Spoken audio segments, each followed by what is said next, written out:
नमस्कार मित्रांनो, आपण पाहतोय या मालिकेचा कालचा म्हणजेच 27 जुलैचा रिव्ह्यू. चला तर मग बघूयात कालच्या या एपिसोडमध्ये नेमकं काय काय घडून गेलं आहे ते.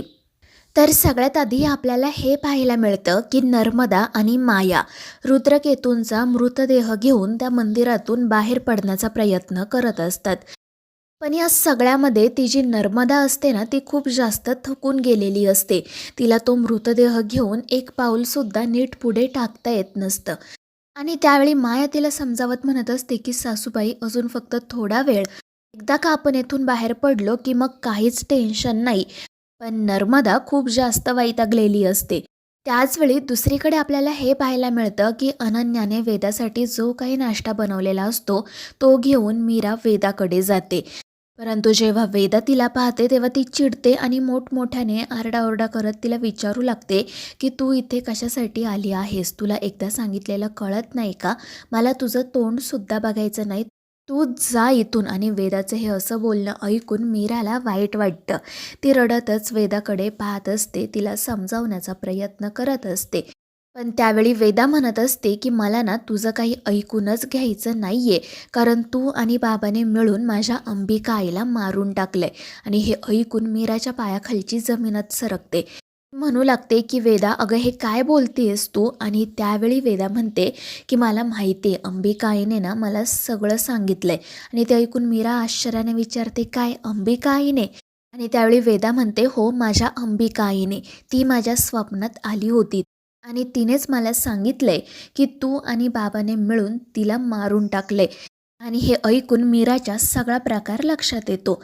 त्यानंतर दुसरा सीन आपल्याला असा पाहायला मिळतो की नर्मदा आणि माया त्या रुद्रकेतूंचा मृतदेह घेऊन त्या मंदिरातून बाहेर तर येतात, पण मग त्यानंतर त्यांना पायऱ्या उतरून खाली जायचे असते. आणि हेच काम खूप कठीण असते. नर्मदा तर पूर्णपणे दमलेली असते आणि त्या मायेची सुद्धा काही वेगळी अवस्था नसते.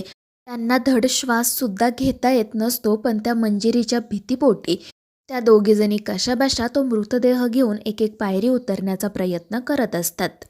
तर दुसरीकडे मीरा वेदाला समजावण्यासाठी तिच्या जवळ जाते आणि त्यावेळी ती असं म्हणत असते की वेदा बाळा, तुला माहिती आहे का, त्याप्रमाणे तुला स्वप्न पडलं ना, त्याचप्रमाणे मला सुद्धा एक स्वप्न पडले. आणि त्या स्वप्नामध्ये ना मी उंच आकाशामध्ये उडत होते आणि उडत उडत मी चंद्राजवळ जाऊन पोहोचले. आणि मग त्यानंतर मी चंद्रावर उतरले आणि मग मी तिथेच राहायचं ठरवलं. तुला माहिती आहे का, चंद्रावर ना एक छोटंसं घर होतं. आणि मग मी त्या घराच्या बाहेर एक छानशी फुलांची बाग तयार केली. आणि हे सगळं काही ऐकून वेदा म्हणते, अगं हे तू काय बोलतेस? चंद्रावर राहणं शक्य तरी आहे का? तिथे कुठे ऑक्सिजन असतो? आणि त्यावेळी मीरा म्हणते, अगं वेदा, मी काय म्हणते, हे माझं फक्त एक स्वप्न होतं आणि स्वप्नात तर काहीसुद्धा घडू शकतं ना. आणि ते ऐकून वेदा थोडीशी विचारात पडते. आणि मग मीरा तिचा हात हातात घेते आणि तिला शांतपणे सांगते की वेदा बाळा, अंबिकाई फक्त तुझ्या स्वप्नात आली होती, ती काही खरोखर इथे आली नव्हती. आणि स्वप्नात काहीही घडू शकतं. आणि मीराचं ते बोलणं ऐकून वेदा जरा भानावर आल्यासारखी वागते. तिच्या लक्षात येतं की हो, खरोखर आपलं काहीतरी चुकतंय. आणि मग मीराच तिला म्हणू लागते की वेदा बाळा, तू तरी नीट विचार कर. मला सांग, तुझे बाबा कधीतरी आईसोबत असं वागतील का गं? परंतु त्यांचं बोलणं सुरू असतानाच तिथे येते मंजिरी आणि ती रागातच मीराने जे जेवणाचं ताट आणलेलं असताना ते खाली फेकून देते. आणि त्यामुळे वेदा मीरा तिच्याकडे पाहू लागतात. आणि मग मंजिरीला बघता क्षणी ही वेदा पुन्हा वेड्यासारखी वागू लागते.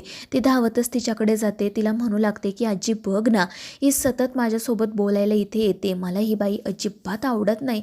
आणि मग मंजिरीसुद्धा मीराला खूप सुनावते, उगाचच वेदापुढे नाटक करते. आणि त्यामुळे मीराला वाईट वाटतं. ती रडतच तिथून निघून जाते. मंजिरी मात्र हसत असते. त्यानंतर मग आपण असं पाहतो की मीरा तिच्या रूममध्ये जाते आणि तोपर्यंत अथर्व घरी परत आलेला असतो. त्याला पाहून मीराला आनंद होतो. ती लगेच त्याच्याकडे जात त्याला रुद्रकेतूंबद्दल विचारते. आणि त्यावेळी अथर्व खाली मान घालून सांगतो की मीरा, मी ते मंदिर पूर्णपणे पालथं घातलं, पण मला तिथे रुद्रकेतूंचा मृतदेह कुठेच सापडला नाही. आणि ते ऐकून मीराच्या पायाखालची जमीनच सरकते. त्याचवेळी दुसरीकडे आपल्याला असं पाहायला मिळतं की नर्मदा आणि माया रुद्रकेतूचा मृतदेह घेऊन एके ठिकाणी आलेल्या असतात. तिथे त्या एका रिक्षाला थांबवतात आणि मग तो मृतदेह रिक्षामध्ये बसवण्याची तयारी करू लागतात. आधी तर त्या रिक्षावाल्याला असं वाटतं की काहीतरी फॅन्सी ड्रेसचा प्रकार आहे, पण जेव्हा त्याला समजतं की या दोघींकडे एक मृतदेह आहे, एक डेड बॉडी आहे, तेव्हा तो घाबरतो आणि तेथून पळून जातो. त्यामुळे या दोघींना प्रश्न पडतो की आता याला घरी कसं घेऊन जायचं. तर दुसरीकडे मीरा अथर्वला म्हणत असते, पण हे असं कसं होऊ शकतं, कारण त्या दिवशी जेव्हा आपण मंदिरात गेलो होतो तेव्हा त्यांचा मृतदेह तिथेच होता, तो तिथेच कुठेतरी असायला हवा. आणि त्यावेळी अथर्व म्हणतो, हो मीरा, माहिती आहे मला, आणि मी ना सगळं मंदिर पालथं घातलं, पण मला रुद्रकेतूंचा मृतदेह कुठेही सापडला नाही. आणि ते ऐकून मीरा घाबरते, कारण तिला माहिती असतं की जर तो मृतदेह सापडला नाही तर आपण मंजिरीला कधीच संपवू शकणार नाही. तर दुसरीकडे नर्मदा आणि माया तो मृतदेह घेऊन एका टेम्पोच्या जवळ पोहोचतात. त्या दोघींना आता प्रश्न पडलेला असतो की हा मृतदेह घरी नेमका कसा घेऊन जायचा. आणि मग मायाच असं म्हणते की आपण ना एक काम करूयात, या टेम्पोच्या ड्रायव्हरलाच विचारूयात, जर त्याने आपल्याला घरी सोडलं ना तर खूप बरं होईल. त्यावर नर्मदाही पटकन हो म्हणते. पण ड्रायव्हरला विचारण्याच्या आधी त्या दोघीजणी असं ठरवतात की आपण ना आधी हा मृतदेह या गाडीत ठेवूयात, म्हणजे त्या रिक्षावाल्यासारखा हा ड्रायव्हरसुद्धा पळून जायचा नाही. आणि मग त्या दोघीजणी कसाबसा तो मृतदेह त्या टेम्पोमध्ये ठेवतात. पण अचानक त्या टेम्पोचा ड्रायव्हर गाडी सुरू करतो आणि तो मृतदेह घेऊन तेथून निघूनही जातो. त्यामुळे या दोघी खूप घाबरतात. त्या टेम्पोच्या पाठीमागे धावत असतात, पण काहीच उपयोग होत नाही. तर दुसरीकडे आपल्याला हे पाहायला मिळतं की अंबिका त्या अडगळीच्या खोलीत कैद असते आणि मग तिथे येते मंजिरी. ती हसतच अंबिकाला सांगू लागते की आता तुझ्या हातात काही राहिलेलं नाहीये. तुला आणि तुझ्या बहिणीला माझा अंत करायचा होता, मला संपवायचं होतं ना, पण आता बघा तुमचाच अंत कसा होतो ते. कारण आता रुद्रकेतूचा मृतदेह माझ्या ताब्यात आलाय आणि त्यामुळे तुम्हाला कधीच माझा अंत करता येणार नाही. आणि हे ऐकून अंबिका खूप घाबरते. तिला काय करावं तेच समजत नाही. तर दुसरीकडे मीरा देवी आईकडे मदत मागत असते. तिला लवकरात लवकर तिच्या ताईला भेटायचे असते. आणि मग अचानक तिला देवी आईच्या फोटोमध्येच अडगळीची खोली दिसायला सुरुवात होते आणि तिच्या लक्षात येतं की आपली ताई तिथेच आहे. आणि मग त्यानंतर ती तिथेच असणारं पंचामृत घेते आणि पटकन अडगळीच्या खोलीकडे जायला निघते. थोड्याच वेळात ती तिथे येते. अंबिका तिला पाहत असते, पण मीरा नेमकं काय करणार आहे हे काही तिच्या लक्षात येत नाही. तर मीराला अंबिका काही दिसत नसते. पण मग त्यानंतर ती जे पाणी असते ना ते त्या रूममध्ये सगळीकडे शिंपडायला सुरुवात करते. आधी तर काहीच घडत नाही, त्यामुळे तिला वाटू लागतं की खरंच आपण जे काही करतोय ते योग्य आहे का. पण मग त्यानंतर ज्या ठिकाणी अंबिका कैद असते त्या ठिकाणी मीरा ते पाणी शिंपडते आणि मग त्यानंतर त्या कैदेतून अंबिकाची सुटका होते. ती बाहेर येते आणि तिला पाहून मीराचा आनंद गगनात मावेनासा होतो.